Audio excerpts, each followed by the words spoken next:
Hello everyone, this is Dimitri from Games, and welcome back to part 7 of our ongoing devlog series, where we're porting our Unity game Hate Me Not to Godot. We're 80% done with porting our stuff, I think 1 week left, and we will have ported everything, and the state of the Unity project and the Godot project should be 99% same.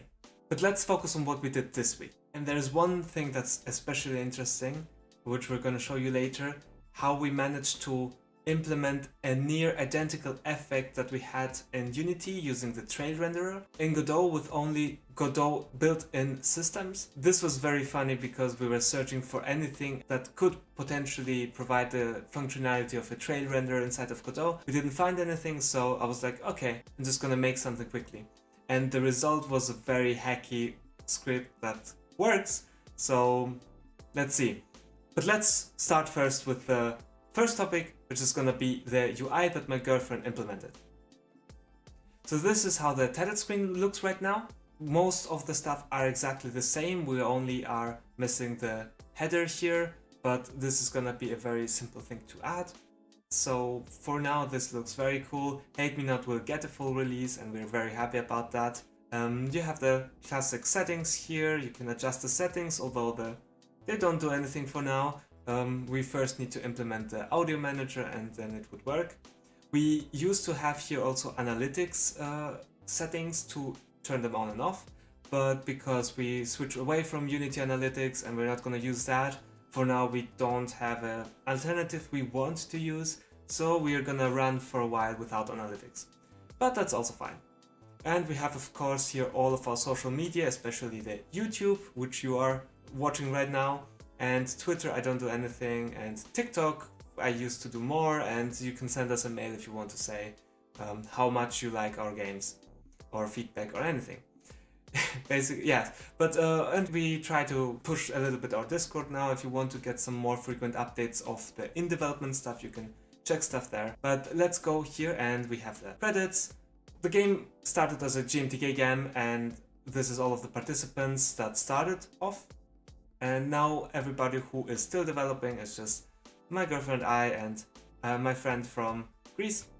And we are just doing this chill game and hopefully gonna have a nice game at the end of this year. So, next part, we have the skill tree, which doesn't do anything because we're not gonna port the skill tree of the Unity version because that's definitely game jam version of the skill tree. We are gonna overhaul that thing completely and make it much better. Because we are still implementing a lot of features, the tutorial right now is a very static text thing here, and we're gonna do an interactive tutorial once we have all of the mechanics nailed down. And yeah, we can just start the game from here and you just enter into the normal world where we are having a lot of more things that we can show you. I turned off the enemies so that I can show you in peace and calm the two abilities we have implemented. So the first is E, which is just an invulnerability. When you get hit, the bullet just goes right through you, and now it hit me of course, but of course I can just click E and then for 2 seconds the bullets of this yin yang cannot hit me. And I accidentally now use the second ability, which is a lot of fun to use. The dash, the classic dash. And if you notice this small kind of trail that the character leaves behind, this would be implemented in Unity using the trail renderer, and here we implemented it using a line 2D node. So let's get into Godot and I will show you how we did this.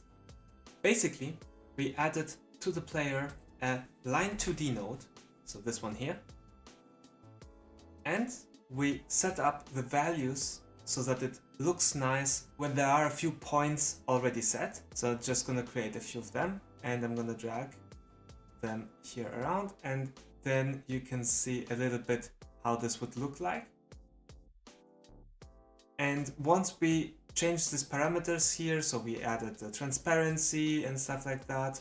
Yeah, we experimented a little bit with the gradients, the colors, with this width curve here, and found some settings that are nice. After that, we created a script that step by step is placing these points and removing them whenever the player is dashing.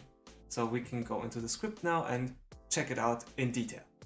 So we have a boolean flag here to enable and disable the point generation here, and we can also configure the point creation time, how long it takes for a point to get created, and the maximum number of points that should be possible to be created. And then in the process we are checking if the time since the last point was spawned is shorter than the point creation. If we still didn't reach that, then we are adding the delta time to it. If we did reach it, then we are resetting this last point spawn timer thing here to 0, and we're checking if the script is enabled, and if it is, then we are adding the global position to the global points, which is a list of vector2s. And we did that because although we could add the point directly, the trail would move together with the player, and we wanted it to be in a global space kind of thing. And of course, we could have set the parent to be the world or the tree or something like that, but we wanted the trail renderer technically to be under the main object, the player. So what we did is maybe very hacky, but we have a list of global 2D vectors, and we are adding the global position to it, and then we are just removing it depending on if it's enabled or not. We're removing the first at the instance if it reached the max number of points that should be spawning, and generally speaking we clear the points of the 2D line thing, and then if there are some points, some global points, then we add this global point minus the player position, and this looks very dirty, and we're doing this in the process, which is definitely not the best thing for performance. But the important thing here is it works. And of course we might optimize that in the future, but for now we just wanted to port this thing as fast as possible. So here you go. If you want a kind of dirty trail renderer that behaves a little bit like the Unity one, then you can feel free to use this piece of coding if you dare to in your project.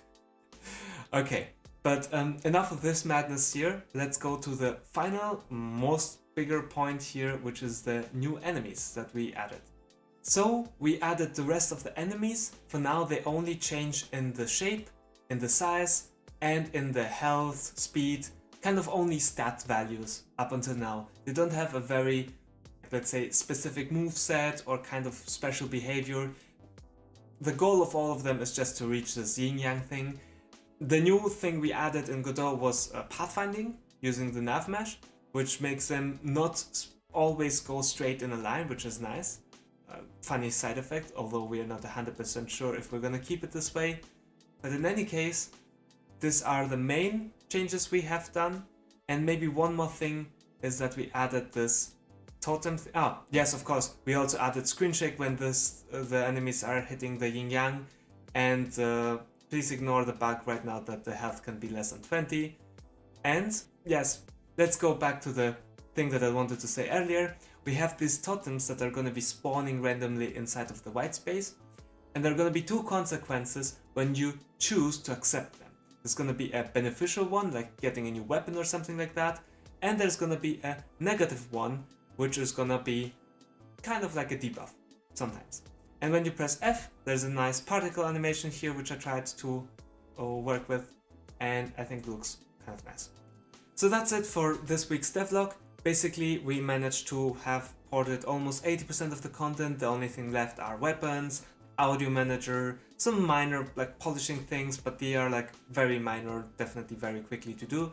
And yeah, we're very happy with the results for now. If you like this kind of content, want to support us, then leaving a like is free and it helps us get a little bit more relevant, maybe show a few more people that are used to do Unity that Godot is actually a very nice engine. Yeah, that's it. Subscribe to the channel, leave a few comments with your opinions and the crazy madness that we did there with the trail renderer. See you around in the next devlog or tutorial or whatever we're going to be doing next. So, see you. Bye.